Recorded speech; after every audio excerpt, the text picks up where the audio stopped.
Hello बच्चों, अभी आज हम पढ़ेंगे भाषा, लिपि और व्याकरण। मैं आपके साथ बात कर रही हूँ, है ना? आप सुन रहे हो। ये जो मैं बोल रही हूँ इसी को तो कहते हैं भाषा, और आप जो सुन रहे हो वो मेरी भाषा ही सुन रहे हो। तो भाषा क्या है फिर? सुनकर, बोलकर और पढ़कर और लिखकर भावों को आदान प्रदान की गई प्रक्रिया भाषा कहलाती है। मतलब ये कि हम अपने जो विचार है, अपने अंदर के जो भाव है, ये किसी को सुनकर या बोलकर, पढ़कर, लिखकर बता सकते हैं, उसी को कहते हैं भाषा। अभी इस भाषा के रूप है, कितने रूप है? यहाँ पर मैंने 1, 2, 3 लिखे हैं, बट भाषा के 2 ही रूप है। एक है मौखिक और दूसरा है लिखित। अभी मौखिक यानी बोलकर और लिखित यानी लिखकर।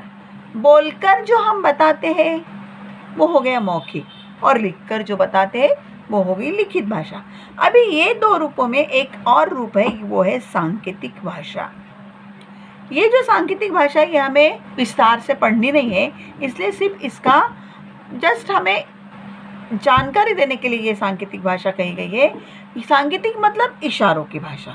आपको मालूम है वो बहरे गूंगों के जो न्यूज़ आते हैं, वो न्यूज़ को देखते हो ना आप, वहाँ पर हाथों से वो लोग हाव भाव करते रहते, इशारे करते रहते, वो है सांकेतिक भाषा।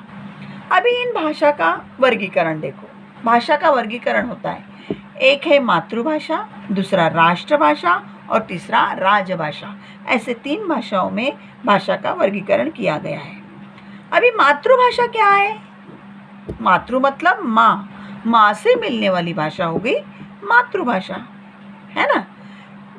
इसका मतलब ये होता है कि परिवार में जब बच्चा पैदा होता है तो तब से जो भाषा वो सीखता है उसे कहते हैं मातृभाषा। अभी मातृभाषा के बाद है राष्ट्रभाषा। राष्ट्रभाषा क्या है? वह भाषा जिसे देश के अधिकांश लोग बोलते एवं व्यवहार में लाते हैं। मतलब जो बोलते हैं और बोलते वक्त उसको व्यवहार में लाते हैं, वो हो गई राष्ट्रभाषा। अभी राजभाषा। राजभाषा क्या है? कि जिस भाषा को देश के शासन के कार्यों में प्रयोग में लाया जाता है वह राजभाषा कहलाती है। अभी मतलब एक देश का दूसरे देश के साथ जो व्यवहार है, जो कार्य है, उस कार्य के लिए जिस भाषा को यूज़ करते हैं वो है राजभाषा। तो हमारी जो हिंदी यह भाषा है, ये हिंदी भाषा को भारत की राष्ट्रभाषा एवं राजभाषा दोनों के रूप में प्रयोग किया जाता है, क्योंकि जो हमारे भारत देश में बोली जाती है ज़्यादातर वो भी हिंदी है, और जब हमारे व्यवहार बाकी देशों के साथ होते हैं तो भी हिंदी में होती है। इसलिए ये दोनों को, ये हिंदी को दोनों भाषा का दर्जा प्राप्त है, एक तो राजभाषा, दूसरा राष्ट्रभाषा।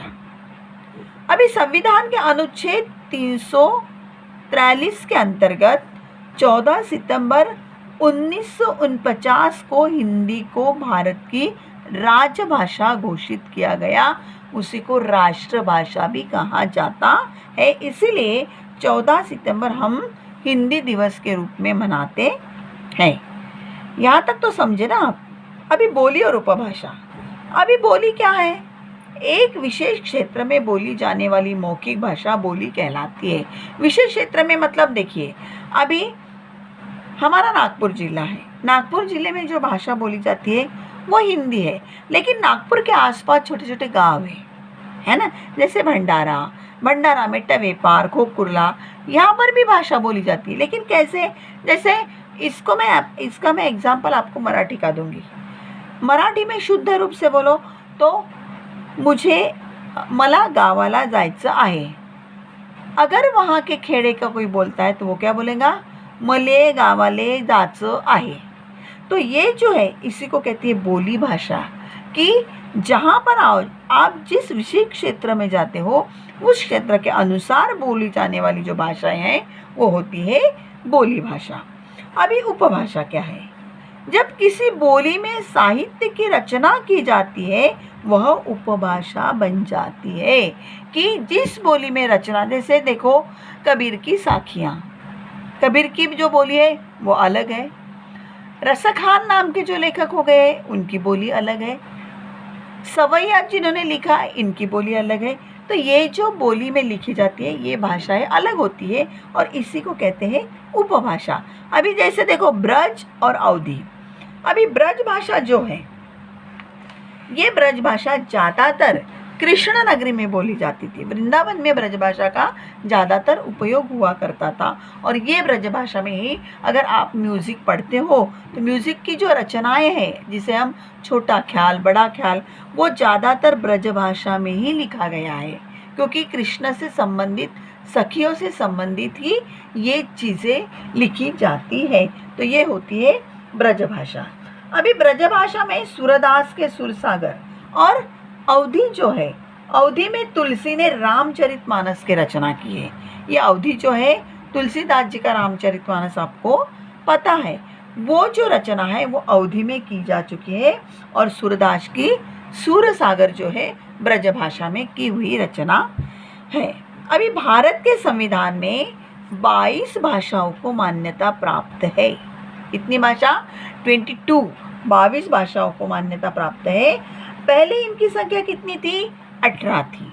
अभी इनमें से डोंगरी, संथाली, मैथिली और बोडो को भी इन सभी भाषा में सम्मिलित किया हुआ है तो वो बन गई अभी 22। अभी ये 22 भाषाएं कौन सी है? देखो, हिंदी, पंजाबी, उर्दू, मराठी, गुजराती, उड़िया, असमिया, बांग्ला, कश्मीरी, मलयालम, कन्नड़, तेलुगु, तमिल, संस्कृत, बोडो, डोगरी, संताली, मैथिली, कोंकणी, सिंधी, मणिपुरी और नेपाली।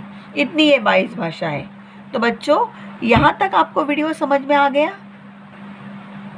प्लीज़ हमारे वीडियो को सब्सक्राइब कीजिए।